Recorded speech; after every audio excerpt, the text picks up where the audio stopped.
I'm on my way, Tito. Don't worry. Okay lang naman po yung shop. Wala ba kayong tiwala sa akin?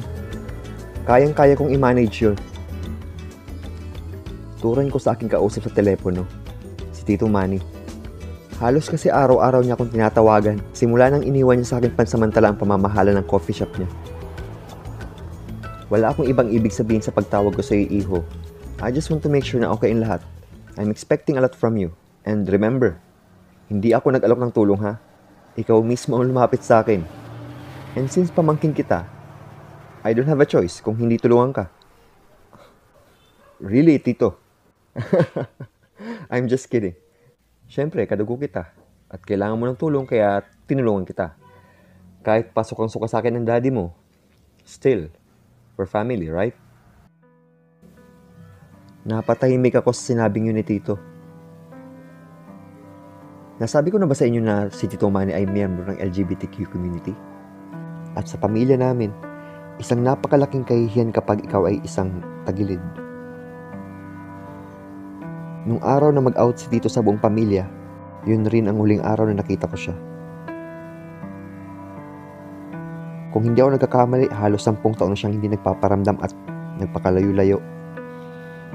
Ngunit sa hindi sinasadyang pagkakataon, muli kami pinagtagpo at ikinento niya sa akin lahat ng pinagdaanan niya sa buhay.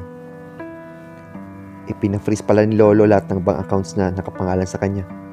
Kaya wala siyang ni isang kusing at sa pagkakaalala ko, nag-aaral pa siya ng mga panahon na yun. Sinubukan niya raw humingi ng tulong sa tita ko at kay daddy, ngunit wala raw siyang napala sa mga ito. Sa halip na tulong na ibigay sa kanya, panglalait sa kanyang pagkataong nakuha niya. Kaya magmula nun, inalis niya na sa isip niya na may pamilya pa siya. Hey, Rafael, are you still there? Yes, Tito. O sige na, mag-ingat sa pagmamaneho ha. And also kung may kakailanganing bilhin na stocks para dun sa shop, you can ask Sean for his help. Siya kasi ang nakatoko sa pag-inventory. Roger that. Sige na, Tito. I'll call you again. Bye. Minadali ko ng putulin ang pakikipag-usap kay Tito nang makita ko si Sean na nasa gilid ng kalsada. Naglalakad. Kaya agad kong pumarada sa gilid at inabangan siya. Sinuot ko ang paborito kong sunglasses.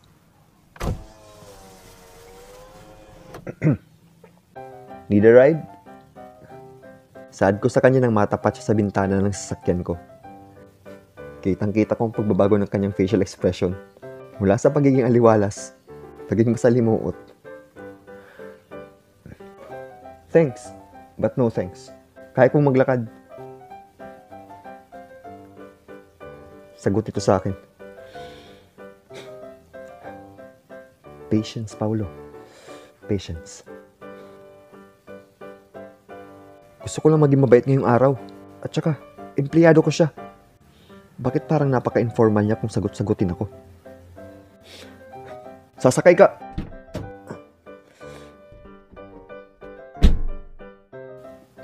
Natigilan ako nang bigla niyang binuksan ang pinto ng sasakyan at dali-daling pumasok. Nagpalinga-linga pa ito na tila ba may pinagtataguan. Would you mind? Dali! Excuse me? I offered you a ride. But it doesn't mean you can treat me as if I'm your personal driver. Hindi ko kasalanan. Eh di sana, hindi ka na nag-offer na pasasakayin mo ko rito. Sige na, dali na. Tugon nito, habang palinga-linga pa rin siya sa labas. Ano? Okay. Since nagre-reklamo ka na sumakay ako, siguro lalabas na lang ako. Pwede paki-unlock? Lalabas na ako. Hindi ko na lamang ito pinansin. Mag-seatbelt ka na. Utos ko na lamang sa kanya at sabay paandar ng sasakyan.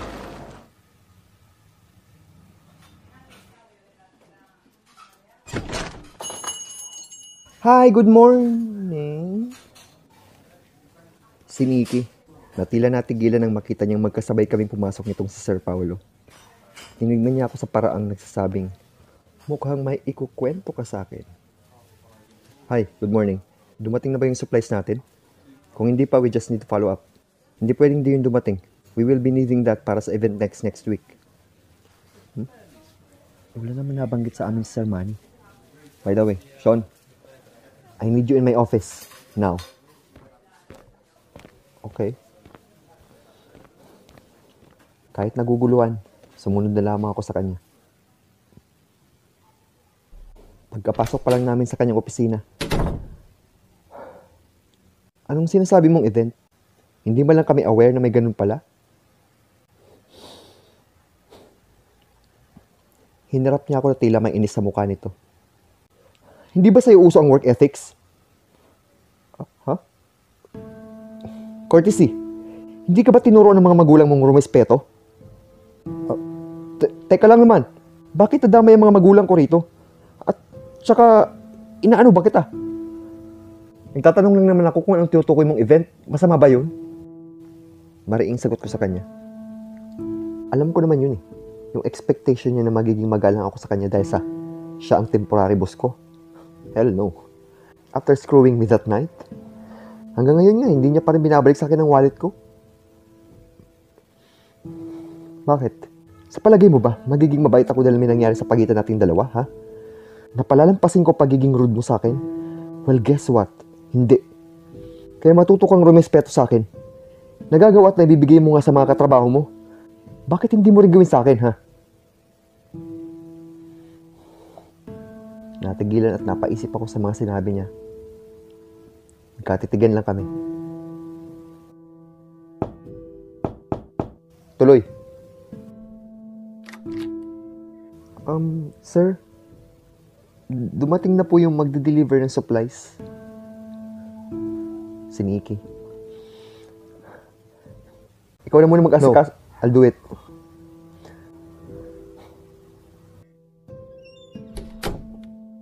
Pagpuputol ko sa sinasabi niya, sabay lumabas na ako ng kanyang opisina.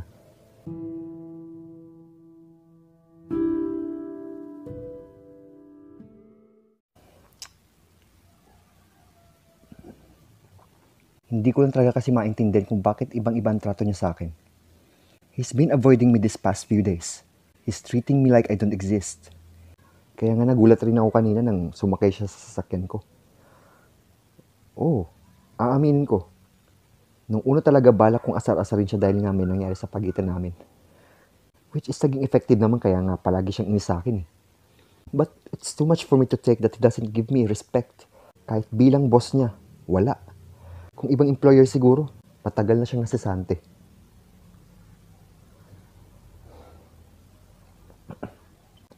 Nikki. Ano po yun, sir? Sandali lang. Huwag ka na muna umalis. Lock the door. Take a seat. Sir, I didn't expect na ganito. Pwede naman natin pag-usapan ng place, di ba, sir? What are you talking about? Maupo ka nga. Kung ano-anong iniisip mo. Hindi po ba yun, sir? Kasi yung napanood kong pelikula parang ganito yung eksena eh. Sayang naman, game pa naman ako. Joke! Ikaw naman, sir, hindi ka na mabiro. Joke lang yun. So, ano po ba kasi yun, sir? Gaano na kayo katagal magkakilala ni Sean? I mean, are you two friends? Yes, sir. We're friends since college days pa. Kaya lang, sad to say, hindi siya nakapagtapos. Why? I mean, mahina ba siya sa klase? Naku, that's the very least reason. Palagi nga yung Dean's Lister. Natigil ho siya sa pag-aaral dahil sa biglang na-hospital si Tita Belen, yung nanay niya. At desisyon niya po yun na tumigil para may ipangtusos sa mga gastusin sa ospital. At lalo ngayon magka-college na rin yung kapatid niya. Kaya ayun, siya na naging breadwinner. Naalala ko tuloy yung pangalawang beses namin pagkikita dun sa may iskinita. Sa tingin mo ba nakikipagbiro na ako sa'yo, ha? Nang dahil sa'yo, late na ako sa trabaho ko at hindi ko kayang mawala ng trabaho ngayon, alam mo ba yon? Kaya please lang, ha? Itigil mo na to. Dahil wala akong panahon makipaggaguhan sa'yo. Bakit, sir? May problema ho ba kay Sean? Cash advance po ba siya? No, it's not that. Gusto ko lang siya makilala ng mabuti. For me to know how to handle him. Medyo mainitin kasi ang ulo eh. But that's fine. Lahat naman tayo may mga kanya-kanyang struggle sa buhay. Anyways, thanks for sharing that to me. Sad ko sa kanya. Are you sure po? Ayaw niyo po bang malaman kung single siya? Single yun, sir. Is she trying to ship me with him? Actually, kakabreak niya lang doon sa higit This niyang can't be. girlfriend. Yun yung nangyari sa aming dalawa, hindi niya matanggap. Babaeng yung kakalbin niya Paano pa talaga kaya siya. if we get into a serious thing? Sa isip ko. Matapos ang pag-uusap naming dalawa ni Nikki, ay hindi na muna ako lumabas ng aking opisina. I didn't even disturb Sean sa pagtatrabaho nito. Hindi ko mawari ang nararamdaman ko. Matapos kong marinig kay Nikki ang lahat ng iyon tungkol kay Sean. I want to know more about him. And there's only one way to find out.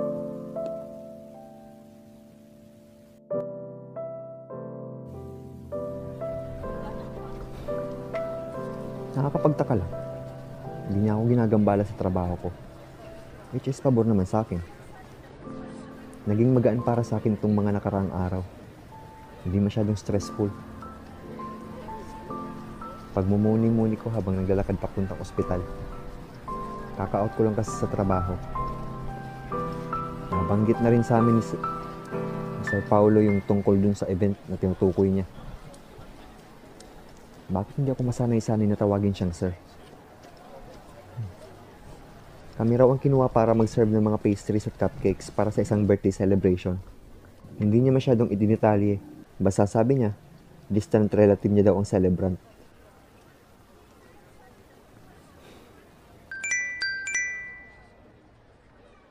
Kuya, papunta ka na? Oo. Malapit na.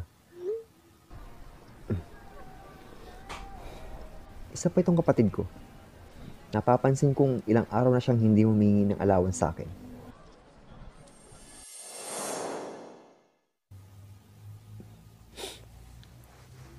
Wag na kuya.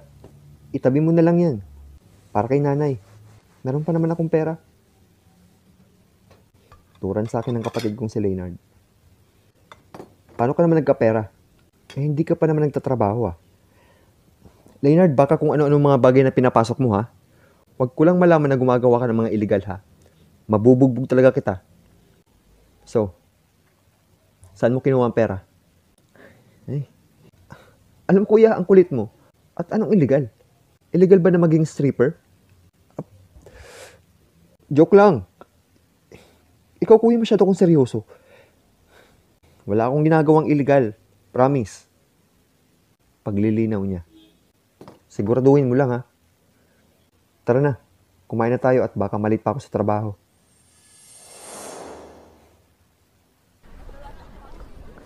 Napadaan ako sa isang kanto na maraming naghihintay na prosti.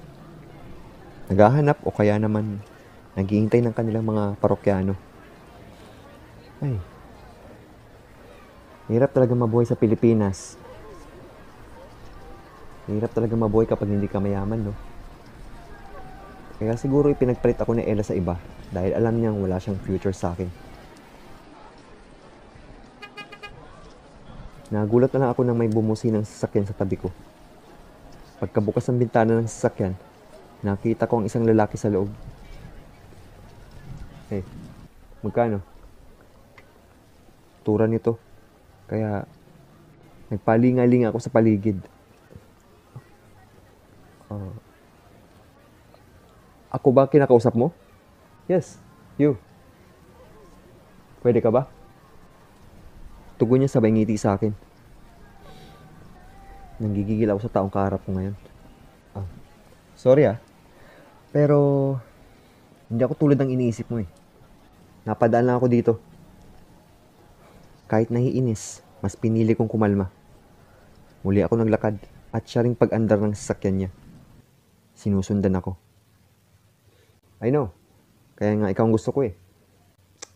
Talagang sinusubukan ako nito What are you doing? Tarantado ka pala no? Kung naghahanap ka ng ipangkamot sa kate, Stop! pues, Huwag akong gago. Nasira itong sasakyan ko. Ididemanda kita. Sigaw niya sa akin kaya natigilan ako. Hindi ako pwedeng makulong. At ano naman ikakaso mo sa kanya, ha? Walang ano-ano yung may lumapit sa aming isang lalaki na naka-leather jacket at nakasombrero. Sa totoo lang, ikaw ang pwede niyang kasuhan eh. Di ba sinabi niya na sa'yo na hindi siya ganong tao? At namimilit ka pa rin. I can be a witness. Dahil narinig kong usapan yung dalawa. Hindi na nakaimik yung lalaki sa loob at mabilis itong pinaandar ang kanyang sasakyan.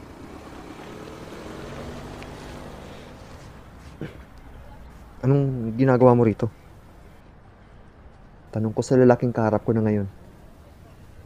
Si Sir Paulo. Is that the way you say thank you sa mga taong tumutulong sa'yo? Okay. Thank you. Okay na? Anong ginagawa mo rito? Sinusundan mo ba ako? Mariing tanong ko sa kanya. In fairness, ganda ng suot niya. Lakas makakardo dalisay. Oh, wag mo na ako masyado titigan. Alam kong gwapo ako. Ang lamig, no? Try mo kayong hubarin yung jacket mo para malaman mong mahangin ka. Enough of this chit-chat. Tara na. At hihatid na kita sa pupuntahan mo. Wait.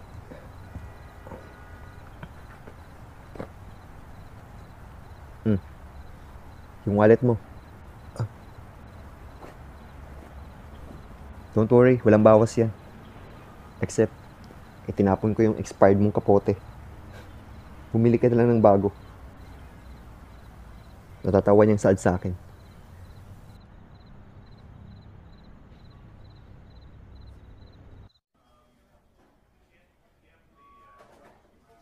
Pagkarating namin sa ospital, ay agad rin akong bumaba ng sasakyan ni Sir Paulo at nagmamadaling tinungo ang silid kung nasaan si Mama.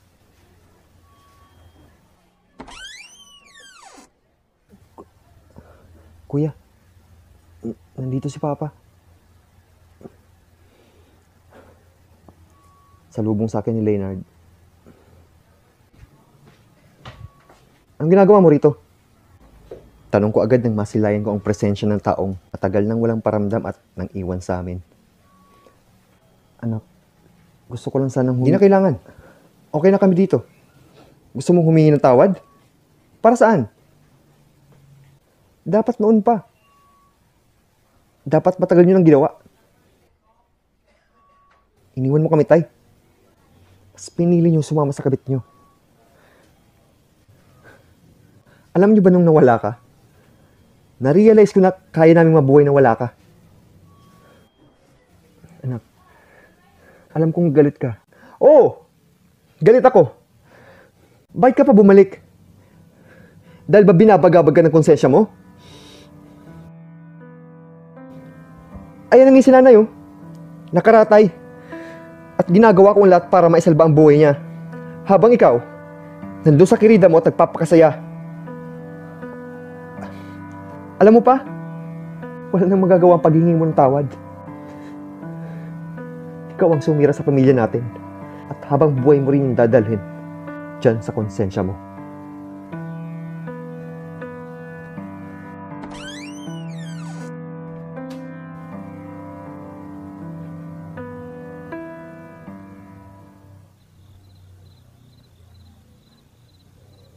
Masakit, pero kailangan kong ilabas sa kanya lahat ng galit, pangungulila sa isang ama, at panghihinayang. Walang perpektong pamilya. Lahat may pinagdadaanan. In my case, I don't know kung kaya ko pa siyang patawarin. Halos walong taon na rin nakakalipas nang huli ko siyang makita.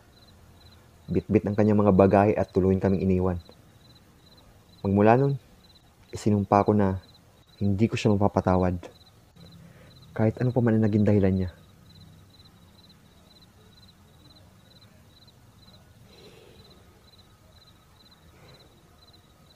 Need a company? Sir Paulo. Nandito ka pa rin? Oo. Kahit bigla ka nalang lumabas ng kotse ko at hindi mo na nagpasalamat. Alam ko naiinis ka na rin sa akin, sa ugali ko. Teka, paano mo nalaman na nandito ako? I ask your brother. Umakyat kasi ako rito sa rooftop ng ospital para sana mapag-isa at magpahangin. Eh, anong magagawa ko? Eh, nandito na siya eh. May lighter ka ba dyan? I don't smoke. Hindi ka ba napapagod maging masungit? Ang magalit? Pagod na ako sa lahat. Hindi ko na nga alam kung kailan matatapos ang lahat ng to eh. Pero, eto. Lumalaban pa rin ako para kay nanay. Kay Leonard. Galit ako sa mundo. Ay. Galit ako sa mga nangyayari sa amin. Pinilit kong maging masaya kahit papano. Pero sa huli, wala rin nangyari. Tapos, nandito ka. Oh. Napalingon siya sa akin. Me? I'm just wondering, bakit palagi ka nalang inis sa akin? Eh, wala namang ginagawa sa'yong masama. Well, in fact, I'm helping you with your problems. Di ko rin alam. Simula nang makilala kita, bigla na lang nag-iba ang lahat. Hindi ko na nga naiisip yung ginawa sa akin ni Ella eh. Maging siya, nakakalimutan ko na. Sa isip ko. Sige. Total, nandito na rin naman tayo. May gusto ko ba sa akin, sir? Diretsahan kong tanong sa kanya. Hindi agad ito nakasagot. So, silence means yes.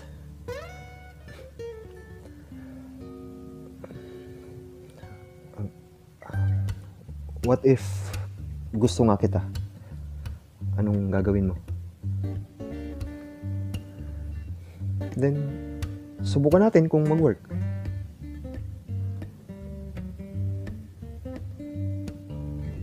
Yun lang? I mean, hindi ka ba naiilang na pareho tayong lalaki tapos... Bakit pa kung maiilang? Eh, may nangyari na nga sa atin. Tsaka, wala tayo sa teleserye na ang daming paligoy-ligoy. And we're living in a 21st century. At hindi na bago ito sa paningin ng ibang tao. Pagpapaliwanag ko sa kanya, napangiti ito. Oh, bakit ka nakangiti dyan? Hindi mo ba inasahan na ganitong sagot ang makukuha mo sa akin? Yeah. I really love your character. Mukhang nahanap ko ng taong maihaharap ko sa kanya. Ihaharap kanino? Ako? Huy, ang usapan itatry lang natin ha. Paglilinaw ko sa kanya. Madaling araw na. Hindi ka ba uuwi? Ikaw, saan ka matutulog? Do you mind if I would ask you na sa kondo ko na lang ikaw matulog?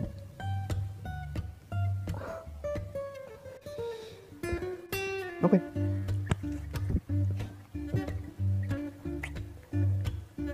Sagot ko naman sabay halik sa labi niya.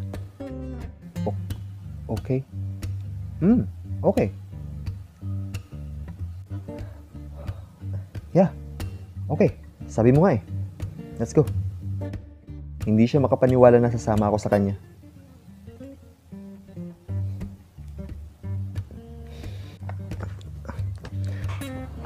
Mabilis sa pinaandar ni Sir Paulo ang kanyang sasakyan papunta sa condo unit nito.